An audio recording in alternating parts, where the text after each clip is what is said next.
Good morning, everybody, and welcome to day 3 of my quarantine videos. If you've missed the other ones, you can click where? I think right there, maybe right there. One of these places, there's a little gray thing that just popped out. Click on there and you can see the video that came before this one. Why am I doing these videos every day? And why am I doing them in this way?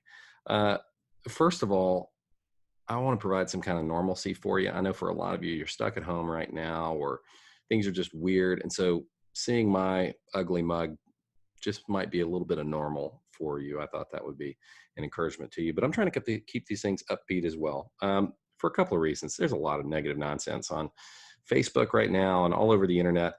And I just want to keep things a little bit more hopeful because, as somebody with a biblical worldview, who believes that God is in control of everything and believes that God is at work even now, I have a lot of hope right now. And so I'm trying to reflect that in how I do these videos. But the third reason that I'm doing these videos is I want you to know you're not alone. Uh, I am here for you. Your church is here for you.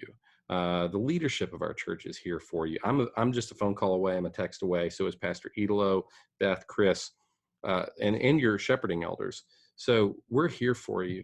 But more important than that, God is here for you. I want to read a Bible verse for you today in Romans chapter 8. I'll start just in verse 34. It says, Christ Jesus is the one who died, more than that, who was raised, who is at the right hand of God, who indeed is interceding for us. Who shall separate us from the love of Christ? Shall tribulation or distress or persecution or famine or nakedness or danger or sword? As it is written, for your sake we're being killed all the day long. We're regarded as sheep to be slaughtered. No, in all these things, we are more than conquerors through him who loved us. You're not alone.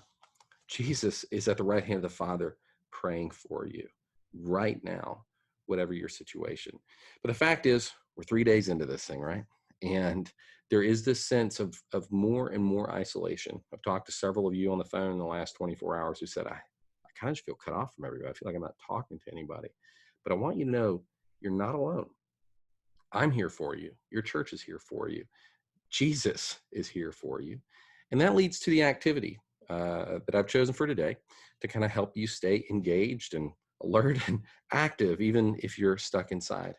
I want you to think through 4 or 5 people that you love that you haven't seen in the last few days. Maybe it's somebody in your family, maybe it's somebody at your church, but you haven't heard from them, you haven't seen them, and I want you to give them a call. They may be discouraged and you don't even know it. You may be discouraged, just need somebody to talk to. If you want, I can be that guy. You can call me. You can call somebody at Faith. But we are here for you, and we're here for each other. So pick up the phone and actually call somebody just so you can hear their voice.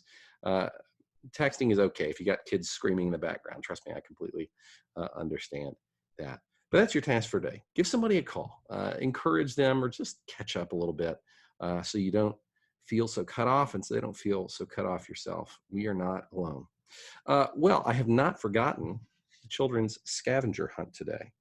I've gotten a lot of wrong answers from kids about the color Protestants wear on St. Patrick's Day. That ship may have sailed. If you want to call in and or text in and let me know that, that's fine. So for the children today, here's your scavenger hunt. I want you to text or call or email me with a Bible passage. That means all I need is the book of the Bible and the chapter it's in. When God protected his people from something a little bit scary. I'll give you an example, but you can't use this one. Like Goliath. He was kind of scary, but God took care of him. So I want you to find a book of the Bible and a chapter in that book that would tell me about when something scary came along and threatened God's people, but God protected them. Well, today's your last day. Listen to me sing Come Thou Fount. And again, the purpose of this is to help you as you're trying out your household liturgy. And I really can't emphasize how important this liturgy is. It's just an opportunity for you and your family to get in the Word, to pray, and kind of help through what's going on this week. Tomorrow's reading is so relevant and so important for what we're enduring right now with coronavirus. And so I encourage you, sing with your family, read these scriptures with your family. That's why I'm doing this, is to kind of help you if you feel awkward being the guy that starts the song. But next, tomorrow, one of you is going to have to lead the first verse of Come Thou Fount. So I'll sing this first verse to help you guys get kicked off with your family as y'all do your household liturgy together. Or even maybe it's just you and me singing. That's okay too. Come, thou fount of every blessing, tune my heart to sing thy grace. Streams of mercy never ceasing, call for songs of loudest praise.